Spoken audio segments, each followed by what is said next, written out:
Hello everyone and welcome to a new video in the Efficient Civil Engineer channel. This is Dr. Sharif El-Gamal and today I'm going to continue our videos about reinforced concrete design. This will be the third video in the foundation design and will be titled bad footings under eccentric loads, under normal force or axial load and bending moment. Please, if you like this video, don't forget to like, subscribe, and share the video with your colleagues. The main question here that we are going to answer in this video is how to design bad footing subjected to eccentric loadings. It means bending moment and axial load. For eccentric loading, there is the eccentricity value which we call E.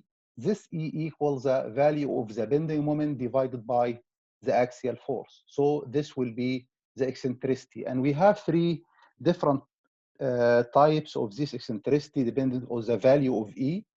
The first one, if the eccentricity is less than the d/6, where d is the distance parallel to the moment. This is the dimension of the footing, is capital D, is the dimension parallel to the bending moment. So when the eccentricity is less than d/6, we will have a linear distribution with a higher value here of stresses on the soil and a lower value, but still all under compression. When this value of eccentricity exactly equals to d/6, we will reach this distribution when we have a maximum value at the compression side when the moment is pushing here. So we have a maximum value here, and the value at the other end of the footing will be 0. Okay. If the eccentricity is increasing and the E is greater than d/6, so in this case, we have part of the footing will be under compression and another part of the footing is under tension. For more details about these three different types, you can see our previous videos about foundation. So let's see now in this video, if we are facing like any one of these, so we are going to use the first one here because this is a famous one, and this is the case that you will see in many footings. How to design for bending moment, how to check for the shear in this case. First of all, how to design for moment. According to the British standard, the critical section for bending moment is exactly at the face of the column. If we assume this is the column with a dimension of HC, and this is the footing. So under this bending moment and axial force, we have a higher stress on the soil here. We call it P2, and another value here, a lower stress on the soil, which is P1 in kilonewton per meter square. Okay, how to get this P1 and P2? We can get them from the famous equations that the stress equals N/A plus or minus M/I times Y.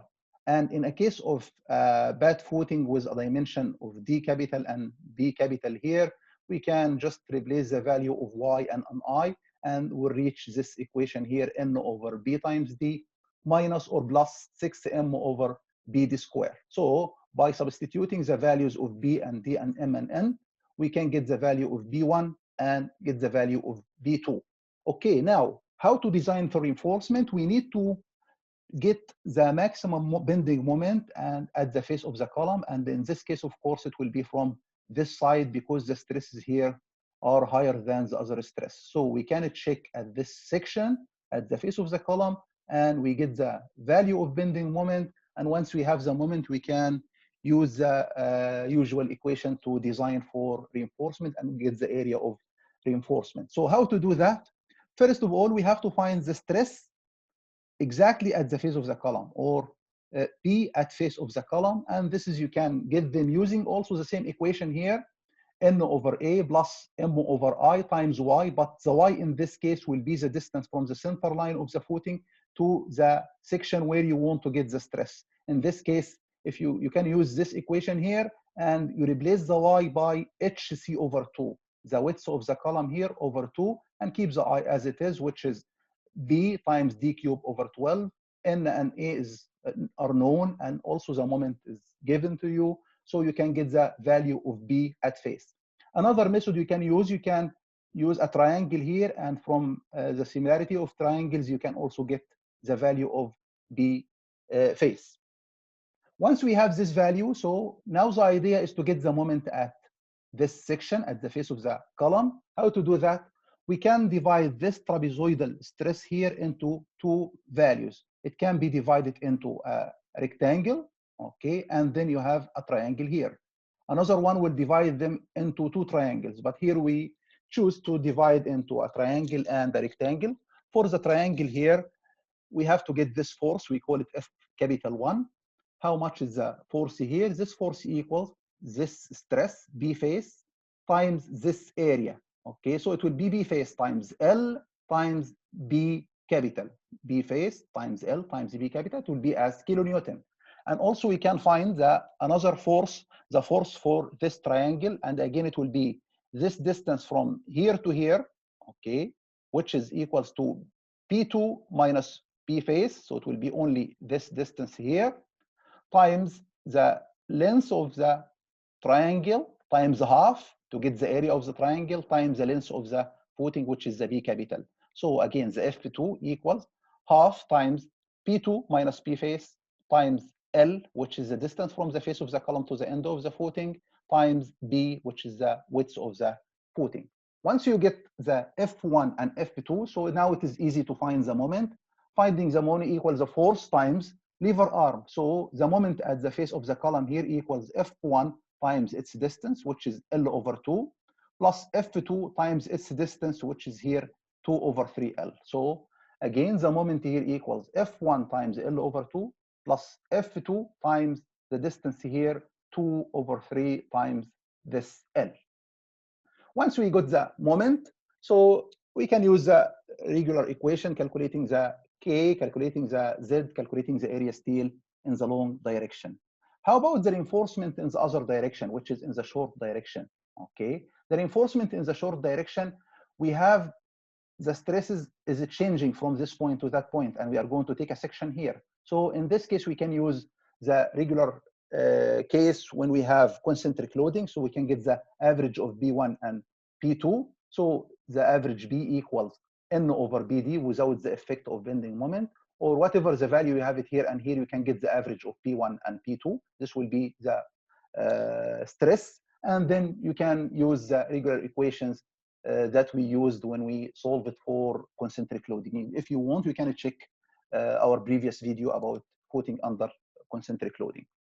Now, the second step is how to check for direct shear. For direct shear, according to the BS code, the critical section is at a distance D from the face of the column. So if this is the face of the column, again, the stress, we have a P1 and a P2 here. If the column is exactly at the center of the footing, so of course, the critical section will be from the side when you have higher stresses on the soil, because you have higher stress, it will give you higher shear force. So again, we need to find in this case the distance D, which is the effective depth of the footing. And as this distance here, we have to get the BD, the stress on the soil at a distance D from the face of the column. Again, we can use the same equation, M over I times Y plus N over A, or we can use it from similarity of triangles. Okay, let's see here. Once we know this value, we can get this force, which is the V capital, the area of trapezoid, times B, which is the footing. This will give us the shear force. So how to get this shear force here? The shear force equals P2 plus BD over 2, the average of P2 plus BD, okay, divided by 2. So this will be the average times B capital times this distance here, which is L minus D. Okay, the L is the distance from the face of the column to the end of the footing. You remove or subtract D, so you have L minus D. So again, this force or the shear force equals the average of these two values times this B times L over D. We have the shear force. Once you have the shear force, you can calculate the shear stress. The shear stress equals the shear force divided by the shear area, which is the B, this dimension here, times effective depth of the footing. And you should be sure that the V stress is less than VC, which is the shear stress carried by the concrete. Otherwise, if it is greater than the VC, in this case, we have to add some shear reinforcement to satisfy the shear requirements of the footings. The third step is to check for the punching shear. As you know, the British standards require that the punching shear critical section is at a distance 1.5D from the face of the column. Other design codes, they require that the critical section for punching shear is at only a distance 0.5D, okay? But it is the same procedure. So here, the BS code requires that the critical section is at a distance 1.5D from the face of the column from all sides, and this will be the critical section. We can see here that we have different stress. So we have a stress here, which is a smaller value, another value here, which is a higher value. So the stress is not regular. So using these stresses here will require that the calculation will be somehow complicated to do it manually. But we can just simplify the work by assuming that the case as similar as to the case of concentric loading. So we can get the average of these two values, okay, B at 1.5D right and B at 1.5D from the left. We can get the average of the two values. Also, we can get the average of P1 and P2. Once we have this, we can deal with the problem as the regular case.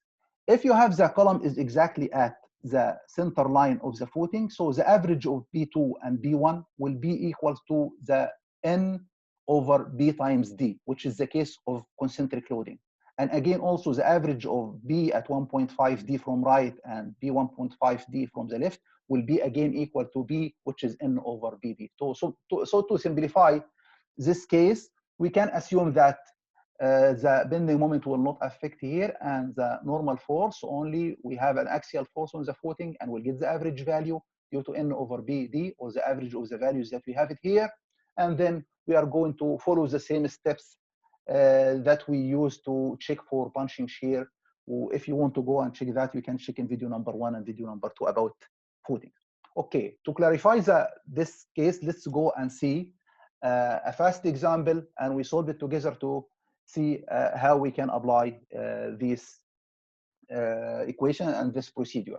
So we have an example here. If you have a footing with 2.5 meter with the width and the D equal 2.9 meter, and this is the column 200 by 600.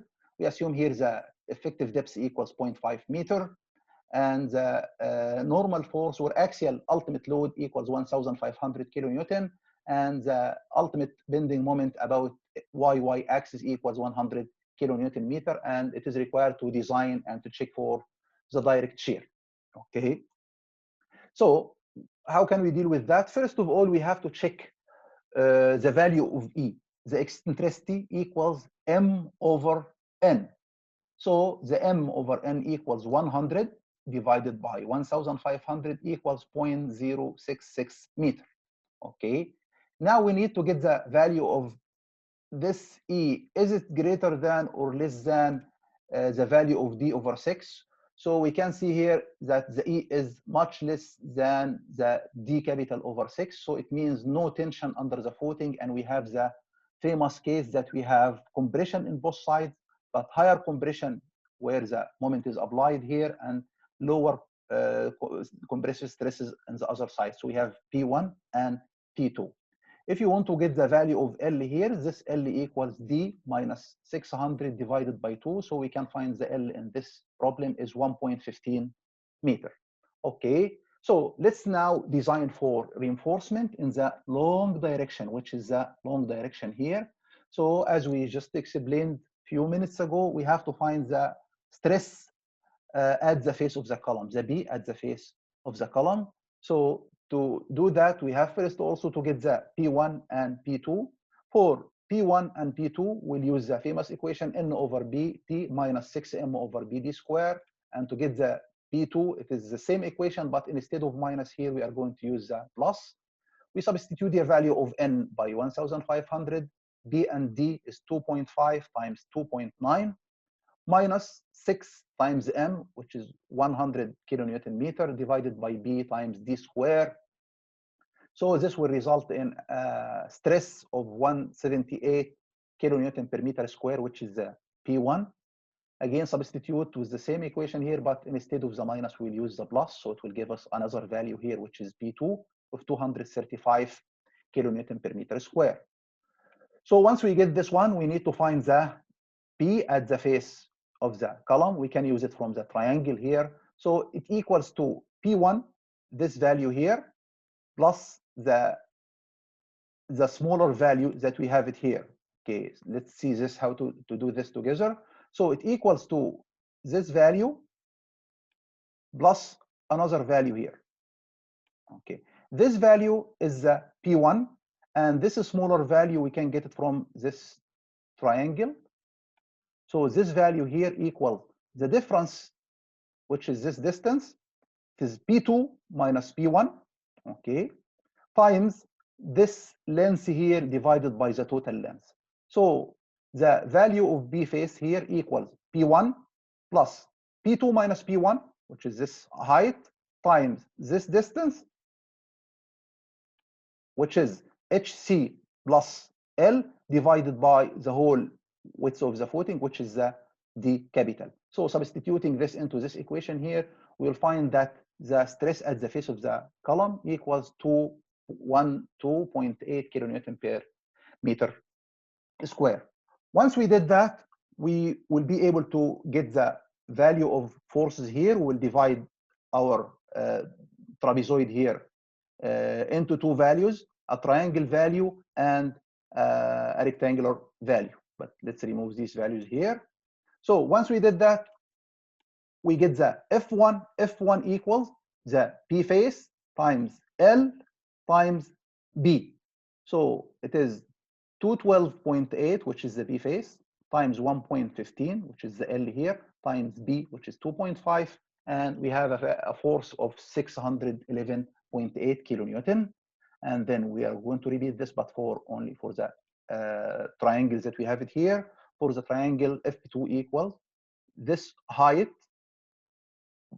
multiplied by L multiplied by half, because this is a triangle, times its 2.5 meters. So it is 0.5 times B2 minus B face, B2 minus B face, which is this height here, a small height here, times L times B, and again substituting this value, it will be 28.29 kilonewton. We have F1 and F2 to get the bending moment. The moment equals the force times lever arm, so it equals to F1 times L over 2 plus F2 times 2 over 3 times L, and again this will give us a bending moment of 373 kilonewton meter. Once we get this moment, so you go and calculate the K, calculate the Z, and calculate the area of the steel required in the long direction. How about the reinforcement in the short direction? Okay, as you can see here, we have a distribution, a smaller value here, a higher value here, and we need to take a section at this section. So which stress we are going to use? We are going to use the average. Okay, it will be the average from this one and that one. So the average equals the N over B times D, 1,500 divided by 2.5 times 2.9, which is B times D. So it will give us an average value here, which is 206.89. This average also, you can get it directly from P1 plus P2 divided by 2. Okay, so this will be the average. Once we have this B, we can get the force F. This force F again equal a stress times this L times this height, which is D capital. So the force equal P times L times D capital. So the P is 206 times 1.15. In this case, it is the same in this direction or that direction. So here it is 1.15 also, times the height here is 2.9. This will be as kilonewton. Once you have it as a kilonewton here, you can get the bending moment now equals F times this L over 2, and it will give us a moment of 396.7 kilonewton meter. Again, you can now calculate the K, calculate the Z, and calculate the area of the steel reinforcement in the short direction. The last thing is to, for the direct shear, P1 and P2, these are the values. Again, I'm showing you how to calculate for the direct shear check. For direct shear, we have a P1 and a P2 here. So the critical section is at a distance D from the face of the column. So we have to find this stress. Again, as I explained, this stress, we can get it equals to P1, which is this distance here, plus this part. To get this part here, again, from this triangle, this part here equals P2 minus P1, which is this height, okay, times this length divided by the total length.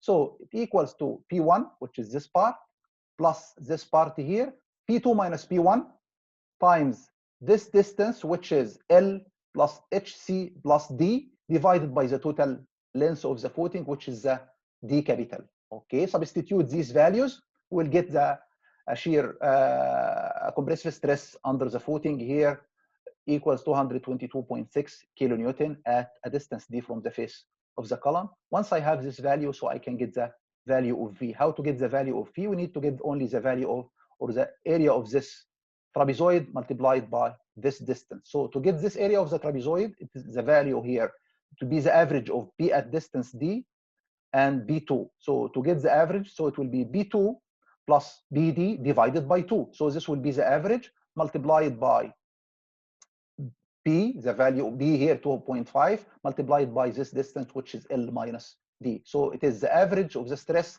times the area here, which is B times this distance, L minus D. Substituting the values here, we can get the shear force will be 372 kilonewton. Once I have a shear force, to get the shear stress, divide by the shear area, which is the B capital times D. So we get a shear stress of 0.297 Newton per millimeter square. And we have to compare this to the VC, shear carried by the concrete. And you can, if you want, you can go and check in our previous videos about how to calculate the VC.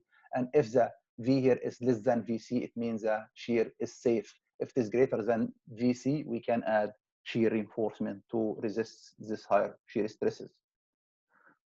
Thank you for watching, and if you like the video, please don't forget to like, subscribe, and click the bell to share the video and share the video with others. Thank you for watching, and see you in a coming video. Goodbye.